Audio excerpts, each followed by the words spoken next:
Siz haliyam IELTS writingda 8 balldan yuqori ball olish uchun judayam ko'p qiyin lug'at bilishim yoki 50 ta so'zdan iborat uzun gaplarni yoza olishim kerak deb o'ylaysizmi? Aslida esa bu fikr sizni o'sha 5,5-6 da ushlab turibdi. IELTS writingda yuqori ball olish uchun oson ideyalarni qiyin qilib yozish kerak emas, qiyin ideyalarni oson qilib tushuntirib bera olish kerak.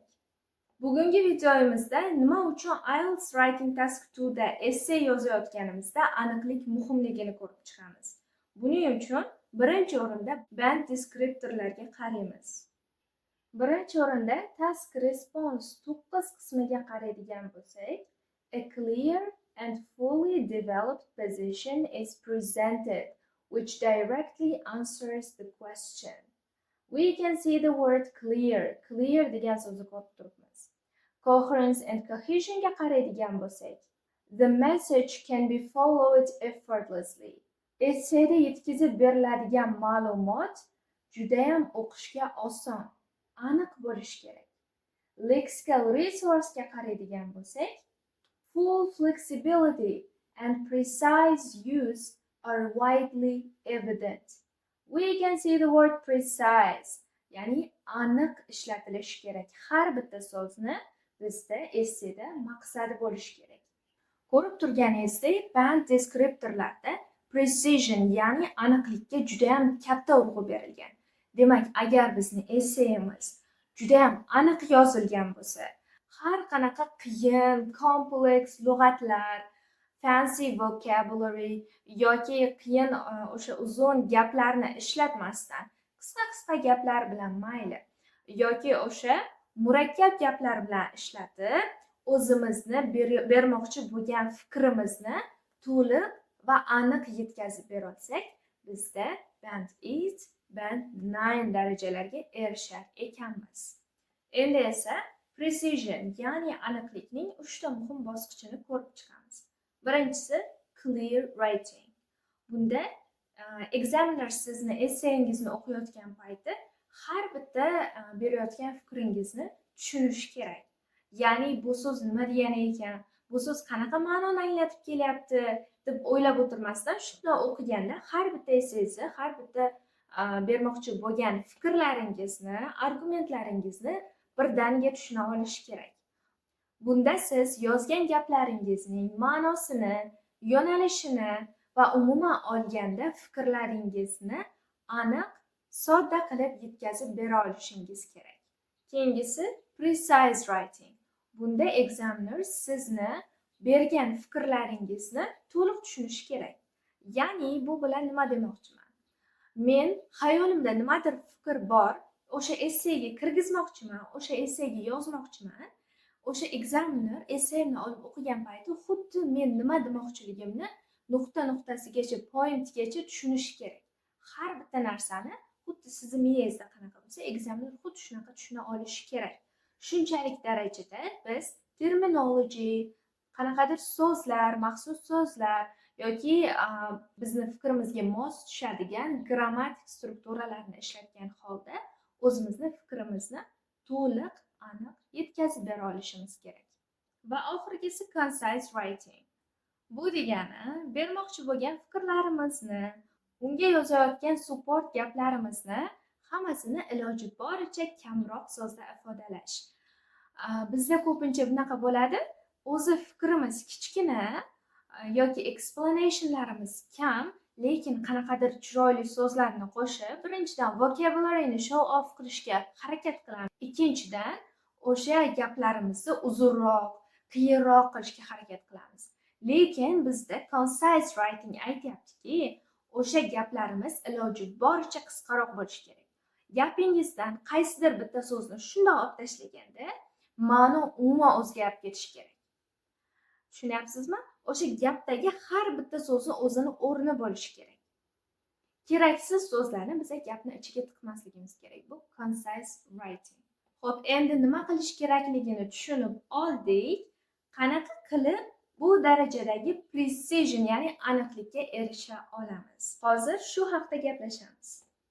Birinchisi terminology. Terminology degani bitta mavzuga oid bo'lgan maxsus so'zlar. Falsafaga oid so'zlar bo'lishi mumkin. Misol uchun, utopiya degan so'zlarimiz bor. Utopiya degan so'zni biz har kuni ishlatmaymiz. Shunga o'xshagan terminology so'zlarni, bitta mavzu doirasidagi maxsus so'zlarni biz bilishimiz kerak. O'sha so'zlarni ishlatgan paytimiz bizda precise writing bo'ladi. Xayolimizda nima demoqchiligimizni to'g'ridan to'g'ri tushunadi. Examiner o'zicha boshqa narsalarni o'ylab qolmaydi, ya'ni misinformation bo'lmaydi. Noto'g'ri informatsiya yetkazib qolmaydi. O'sha aniq so'zlarimiz bizga ham concise writing qilishimizga yordam beradi. Misol uchun, oddiygina bir utopian world degan ikkita so'z bor, to'g'rimi? Agar biz utopian degan so'zni bilmasak, lekin o'sha ma'noni tushuntirmoqchi bo'lsak, biz nima deyishimiz kerak? Ideal world which is far from reality. Qarang, qancha so'z bo'lib ketyapti? 5-6 ta so'z, to'g'rimi? Uni bittagina o'sha utopian degan so'z bilan ifodalashimiz mumkin. O'shanaqa so'zlarni, o'shanaqa terminologiyani bilishimiz bizga juda ham katta yordam beradi. Bunaqa terminologiyani qayerdan o'rgansak bo'ladi? Sizga maslahat bera oladigan eng yaxshi usulim bu artikellar o'qish. Writing ham, reading ham hammasini oshiradigan usul bu artikel. O'sha Google ga yozasiz, qaysidir mavzu, misol uchun sports mavzusi, biology mavzusi, farqi yo'q, climate change, o'sha mavzuda yozasiz va artikel deb yozsangiz, o'sha artikellar chiqib keladi. O'sha artikellarni o'qiysiz, maxsus so'zlarni yozib chiqasiz, o'rganib chiqasiz, shu bilan lug'at boyligingizni oshirsangiz bo'ladi.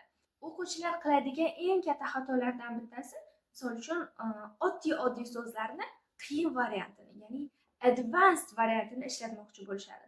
Yo'q, bu narsa sizni vocabularingizni oshirmaydi.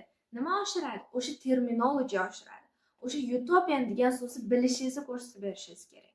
Keyingisi bu o'sha takrorlangan so'zlarni, gaplarni topib chiqishimiz kerak. Essay yozib bo'ldik. Endi qaysi so'zlarni biz 3-4 marta takrorladik? Ularni o'zgartirishimiz kerak. Misol uchun, ot shaklida ishlatgan bo'lsak, precision deb, misol uchun, precision bu ot. O'sha precision ishlatgan bo'lsak, keyingi safar precise deb sifat qilib ishlatsak bo'ladi. Keyingi e'tibor qaratishimiz kerak bo'lgan narsa bu voice and style. Ya'ni deyarli ko'pchilik gaplarimiz bizda active voice da bo'lishi kerak. Qachonki biz active voice da ishlatishimiz mumkin bo'lsa, o'shani ishlatishimiz kerak. Lekin ba'zi holatlar bo'ladi, faqatgina passive voice biza bermoqchi bo'lgan fikrimizni to'liq yetkazib bera oladigan holatlar. Bunaqa holatda active voice ga o'zgartirishimiz shart emas. Endi siz bilan juda ham bir qiziqarli metod, ya'ni paramedic metodi haqida gaplashamiz. Bu metod 7 ta qadamdan tashkil topgan. Ekranda ko'rib turgan gapingiz yordamida biz bu usulni qo'llashga harakat qilib ko'ramiz. Demak, birinchi o'rinda predloglarni aylana ichiga olamiz. Predloglar of, in, into, onto, for mana shunga o'xshagan bo'lishi mumkin. Va undan keyin is yoki are fe'l shakllarini to'rtburchak ichiga olamiz. Keyin o'zimizdan so'rashimiz kerak. Where is the action? Ish harakat qayerda? Qanaqa ish harakat sodir bo'lyapti bu gapimizda? Bu yoqda ish harakat ko'pincha ot shaklida beriladi, chunki bizda is yoki are fe'l shaklimiz bor. Bu fe'l shakllarni biz to'rtburchakka oldik. Endi o'sha ish harakatni o'zini topishimiz kerak. Bu gapimizda ish harakat demonstrate, ko'rsatish, ko'rsatilyapti. Mana shunaqa ish harakat sodir bo'lyapti. Biz buni topdik. Keyingi 4-chi qiladigan ishimiz o'sha ish harakatni fe'lga aylantiramiz. Demonstration so'zini demonstrate qilib o'zgartiramiz. 5-chi qiladigan ishimiz gapimizni egasini eng boshiga o'tkazamiz. Kim o'shani demonstrate qilyapti yoki nima demonstrate qilyapti? O'shani gapimizni boshiga o'tkazamiz. Bu gapimizda o'zi boshida turibdi, ya'ni this paragraph. Mana shu paragraf ko'rsatyapti. Keyingisi kerak emas so'zlarni yoki gapimizga ma'no qo'shmaydigan frazalarni shunchaki olib tashlaymiz. Va oxirgi qadam bu takrorlangan so'zlarni, takrorlangan joylarini iloji boricha qisqartiramiz. Shu bilan videomizni oxirgi qismiga yetib keldik. Umid qilamanki, precision, ya'ni aniqlikni ishlatib qanaqa qilib essay yozishimiz kerakligi va umuman olganda buning ahamiyatini bugungi videoda o'rganib oldingiz. Agar video foydali bo'lgan bo'lsa, like bosishni unutmang, fikrlaringizni kommentariyada qoldiring va videoni do'stlaringiz bilan ulashishni unutmang. Thank you for watching. Bye bye.